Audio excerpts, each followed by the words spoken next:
یا ابا صالح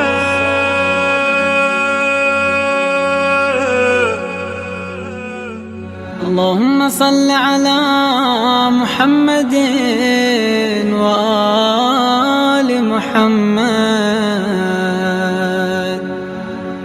اعوذ باللہ من الشیطان الرجیم. بسم اللہ الرحمن الرحیم. الحمد للہ رب العالمین والصلاة والسلام علی اشرف الانبیاء والمرسلین حبیب الہ العالمین بالقاسم محمد وعلی آلہ طیبین الطاہرین واللعن الدائم علی اعدائہم اجمعین من الآن الی قیام یوم الدین. اما بعد فقد قال اللہ الحکیم فی قرآن الکریم وقولہ الحق. بسم اللہ الرحمن الرحیم. انما یرید اللہ لیذہب عنکم الرجس اہل البیت ویطہرکم تطہیرا.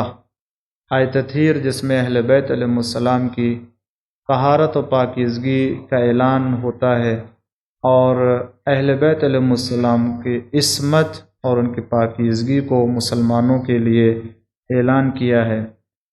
یہ ماہ جمادی الثانیہ جسے ماہ جمادی الاخر بھی کہتے ہیں، آپ کی خدمت میں ناظرین اکرام دیکھتے ہیں کہ ماہ جمادی الاخر کی جو تاریخی مناسبتیں ہیں وہ کیا کیا ہیں اور ہمارے لیے کیا وظیفہ بنتا ہے کہ ان تاریخی مناسبتوں کے اعتبار سے ہم اعمال اور اپنے وظائف کو ذمہ داریوں کو طے کریں. اس مہینے میں ایک دو تاریخیں ایسی ہیں یقیناً کہ جو بہت ہی اہم تاریخ ہے، اور آئیے دیکھتے ہیں کہ وہ ہمارے لیے ایمانی، اعتقادی اور معرفت کے لحاظ سے کتنی عظیم تاریخ ہے. دو تاریخ جمادی الاخر کی یہ وہ تاریخ ہے کہ یقیناً سیدۃ النساء العالمین حضرت فاطمہ زہرا سلام اللہ علیہا کی بیماری اور ان کے مرض میں شدت اور ان کے یقیناً تکلیف کا دن ہے کہ جو آپ نے قوم کی طرف سے، مسلمانوں کی طرف سے دیکھیں تو مسلمانوں نے جناب صدیقہ طاہرہ فاطمہ زہرا کے اوپر مظالم ڈھائے ہیں، باوجود کہ رسالت مآب نے اپنی بیٹی فاطمہ سلام اللہ علیہا کے لیے احترام کرنے کی تاکید فرمائی. اس کے بعد مسلمانوں نے پیغمبر کی ایک بیٹی تھی اس کے ساتھ کیا سلوک کیا ہے. یہ دو تاریخ جمادی ثانیہ کی بڑی کرب اور بڑی بے چینی میں اور بڑی تکلیف میں گزاری ہے ہمارے اور آپ کی شہزادی دو عالم جناب فاطمہ زہرا سلام اللہ علیہا. 3 جمادی ثانیہ یہ وہ تاریخ ہے کہ جس دن جناب صدیقہ طاہرہ فاطمہ زہرا کی شہادت کی تاریخ ہوتی ہے. ناظرین، یقیناً آپ اور ہم بھی اور دنیا کے تمام چاہنے والے جناب صدیقہ طاہرہ کے وہ سب غم میں مصروف ہوں گے اور ہیں اور رہیں گے. پروردگار عالم ہم سب کی اس عزاداری کو اور ہم سب کے اس اظہار غم کو امام زمانہ عجل اللہ تعالی فرج الشریف کے ظہور کے لیے میدان فراہم کرے، زمینہ قرار دے. یقیناً جب ہم جناب صدیقہ طاہرہ کی شہادت کے موقع پر غمزدہ ہیں تو جو وارث فاطمہ ہے، جو وارث زہرا ہے، کہ جو پردہ غیب میں امر پروردگار کا انتظار کر رہا ہے، جس کو خود جناب صدیقہ طاہرہ نے یاد فرمایا تھا، کیا وہ امام، کیا وہ ولی خدا، وہ حجت خدا آج ہماری نظروں سے غائب ضرور ہیں، اجھل ضرور ہیں، مگر کیا ہماری طرح سے وہ جذبات نہیں رکھتے ہیں؟ یقیناً اس غم میں ہم سے زیادہ، کہیں زیادہ وہ شریک ہیں، وہ غمزدہ ہیں، وہ صاحب غم ہیں. تو ہم سب سے پہلے ہم اس عظیم غم کے موقع پر تعزیت اور تسلیت پیش کریں گے امام زمانہ علیہ السلام کی خدمت میں. امام، یقیناً آپ کا دل رو رہا ہوگا. اے امام، یقیناً آپ اس دن کے انتظار میں تڑپ رہے ہوں گے. ہم دعا کر سکتے ہیں، مگر اے امام ہماری دعا کیا ہو سکتی ہے؟ ہم اپنے گنہگار زبان سے اللہ کی بارگاہ میں دعا کریں گے، نہیں معلوم یہ ہماری دعا پہنچتی ہے یا نہیں پہنچتی ہے، مگر یہ وظیفہ ہے ہمارا، تو ہم دعا کرتے ہیں پروردگار تو اپنے آخری ولی کے ظہور میں جلدی فرما اور تعجیل فرما، تاکہ خون امام حسین اور مظلومیت اہل بیت علیہم السلام کا انتقام لے سکیں۔ یہ شہادت کی تاریخ ہے جناب صدیقہ طاہرہ سلام اللہ علیہ کے۔ اس میں عزاداری اور جلوس، ماتم، گریہ، مختلف انداز سے مومنین کرام کو اپنا وظیفہ ادا کرنا چاہیے، وہ یہ کہ جس طریقے سے ہو سکے حقائق کو مسلمانوں کے سامنے پیش کریں۔ ایک بیٹی جناب صدیقہ طاہرہ پیغمبر اسلام کی اور اکلوتی بیٹی، آج دنیا کے مسلمانوں کو خبر نہیں ہے کہ اس کے قبر مبارک کہاں ہے۔ آخر اس ایک بیٹی نے جو 75 دن گزارے ہیں اپنے باپ کے بعد، یا 95 دن گزارے ہیں، مسلمانوں کو غور کرنا چاہیے کہ اس ایک بیٹی نے 75 دن گزارنے کے بعد، 95 دن گزارنے کے بعد کیوں وصیت فرماتی ہے کہ میرے جنازے کو رات کی تاریکی میں اٹھائیے گا؟ کیا اسباب تھے، کیا وجہ تھی؟ مسلمانوں کو غور نہیں کرنا چاہیے کہ وہ ایک بیٹی، ایک اکلوتی بیٹی جس کا اتنا احترام فرماتے تھے پیغمبر اسلام، وہ آخر کیوں وصیت فرماتی ہیں کہ میرے جنازے میں فلاں فلاں کو نہ آنے دینا؟ آخر کیا وجہ ہے؟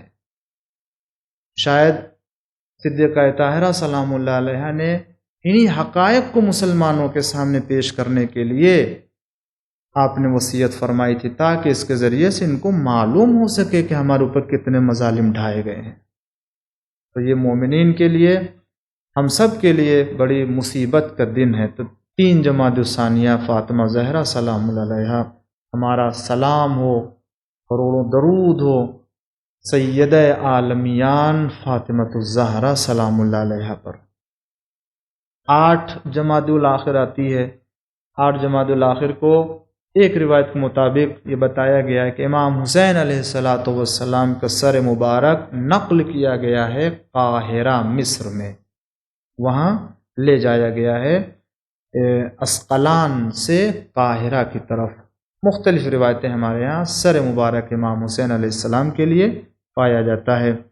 اس کے بعد 13 جمادی الاخر آتی ہے۔ 13 جمادی الاخر یہ تاریخ وہ ہے کہ امیر المومنین علی ابن ابی طالب علیہ السلام کی زوجہ جناب ام البنین کی وفات کی تاریخ آتی ہے۔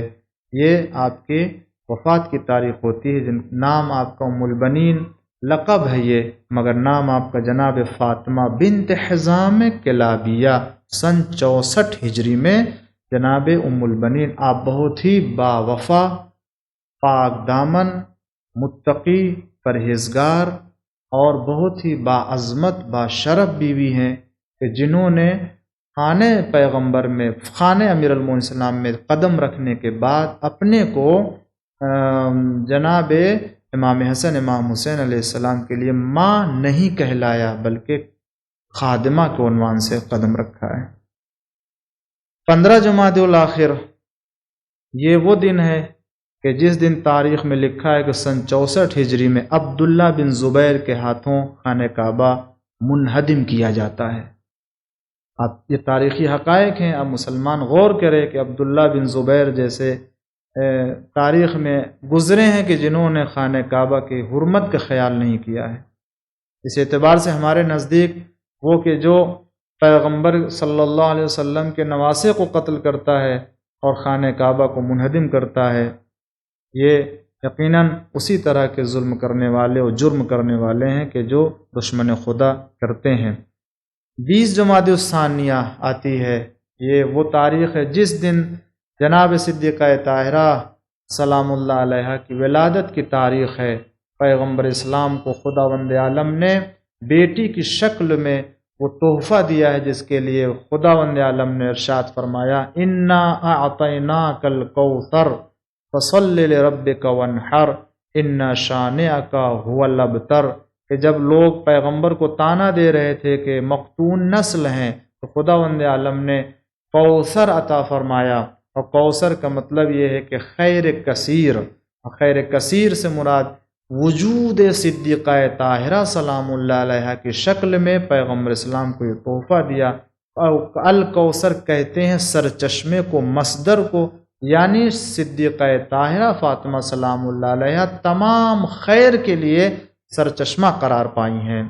اور اس طریقے سے خداوند عالم نے فرمایا کہ اے پیغمبر فصلی، آپ نماز پڑھیے اپنے پروردگار کے لیے، ونحر، اور قربانی دیجئے، ان شانئک هو الابتر، آپ کا دشمن ابتر ہے، مقتول نسل ہے۔ یہ ولادت کی تاریخ مومنین کے لیے خوشی، جشن، مسرت اور شادمانی کا دن ہے، عید منانے کا دن ہے، بچوں کو خوش کرنے کا دن ہے، نیا لباس پہننے کا دن ہے، مومنین کو کھانا کھلانے کا دن ہے۔ اس دن جناب صدیقہ طاہرہ سے توسل کرنے کا دن ہے، ان کی زیارت پڑھنے کا دن ہے، روزہ رکھنے کا دن ہے۔ یہ ہمارے لیے ذمہ داریاں اور وظائف کو عنوان سے 21 جمادی الثانیہ جناب ام کلثوم بنت امیر المومنین علیہ السلام کی وفات کی تاریخ ہے۔ سن 61 ہجری میں، یعنی کربلا سے واپس آنے کے بعد 3 یا 4 مہینے کے بعد آپ کی وفات ہو جاتی ہے۔ آپ یقیناً معرکہ کربلا میں ایک نمایاں کردار ادا کیا ہے کہ آپ کے خطبے تاریخ میں اور آپ کے مرثیے بھی تاریخ میں موجود ہیں کہ اتنی بہادر اور شجاع اور ایثار و قربانی کے ساتھ دین اسلام کی تبلیغ کرنے والی تھی کہ جو حقائق کو مسلمانوں کے سامنے پیش کیا ہے۔ ہمارا سلام ہو اور درود ہو جناب ام کلثوم بنت امیر المومنین علیہ السلام کو۔ اس کے بعد 27 جمادی الثانیہ آتی ہے۔ سن 13 ہجری میں امام علی علیہ السلام نے جو قرآن جمع کیا تھا، جب اسے رد کر دیا جاتا ہے تو امام نے فرمایا کہ اب اس قرآن کو سوائے میرے بیٹا میرا آخری وارث کے جب ظہور فرمائیں گے تو ان کے علاوہ کسی کو یہ قرآن اب نہیں مل سکتا ہے۔ یعنی وہ قرآن جسے آپ نے شان نزول کے اعتبار سے مرتب کیا تھا اور کون سی آیت کس کے بارے میں کہاں اتری ہے، کس کے بارے میں نازل ہو، اس کو مرتب کیا تھا اور چاہا تھا کہ اسے دے اور خلیفہ وقت کو، تاکہ اسی کے اعتبار سے مسلمانوں کے درمیان قرآن کو رائج کیا جائے، مگر انہوں نے لینے سے انکار کر دیا تو آپ نے اسے بند کر کے رکھ دیا اور کہا کہ جب میرا بیٹا مہدی علیہ السلام ظہور کرے گا اب وہ قرآن اسی وقت ظاہر ہوگا۔ تو البتہ یہ بات میں عرض کر دوں کہ یہ قرآن وہ قرآن کوئی الگ قرآن نہیں ہے، یہی قرآن ہے، صرف فرق اتنا ہے کہ اسے ترتیب نزول کے اعتبار سے آپ نے مرتب کیا تھا، اور آج جو قرآن پایا جاتا ہے یہ کوئی ترتیب کے اعتبار سے نہیں ہے۔ اور اس مہینے کے جو عبادت اور عمل کے اعتبار سے چیزیں پائی جاتی ہیں، وہ مہینے کے 2 رکعت نماز اس مہینے میں ہمیں پڑھنی چاہیے۔ پہلی رکعت میں سورہ حمد کے بعد آیت الکرسی 1 مرتبہ، اور اس کے بعد سورہ انا انزلنا کو 25 مرتبہ تلاوت کریں، اور دوسری رکعت میں سورہ حمد پڑھیں، سورہ حمد کے بعد التکاثر پڑھیں 1 مرتبہ، اور قل هو اللہ احد کی سورہ 25 مرتبہ پڑھیں۔ 2 رکعت نماز ختم کر دے، اس مہینے کے عمل میں ہے، بہترین نماز ہے، حاجتیں پوری ہوتی ہیں اور اس کے ذریعے سے ہم اللہ کے سامنے جا سکتے ہیں۔ اور اس کے بعد آخری عمل وہ یہ کہ 20 جمادی الثانیہ کو میں نے بتایا کہ اللہ تعالی ہم سب کو توفیق دے کہ اس دن کی زیارت، مناجات، توسل اور جو صدقہ، نیکیاں، خیرات ہیں ہم سب انجام دے سکیں۔ پروردگار عالم ہم سب کی عبادتوں کو قبول کرے اور ہم سب کی کوششوں کو بھی اللہ تعالی قبول کرے۔ آئیے پھر سے دعا کرتے ہیں اور اپنی بات کو اسی کے اوپر مکمل کرتے ہیں کہ پروردگار جس طریقے سے ہم سب کو ان مہینوں کی تاریخی مناسبتوں کے معلومات حاصل کرنے کی توفیق عطا کی ہے، پروردگار تجھ سے یہ بھی دعا ہے کہ ان تمام تاریخی مناسبتوں پر عمل کرنے کی توفیق عطا فرما اور اپنے ایمان اور اپنے عقیدے کو تازہ کرنے کی بھی توفیق عطا فرما بحق محمد والہ الطاہرین۔ اللہم صل علی محمد وآل محمد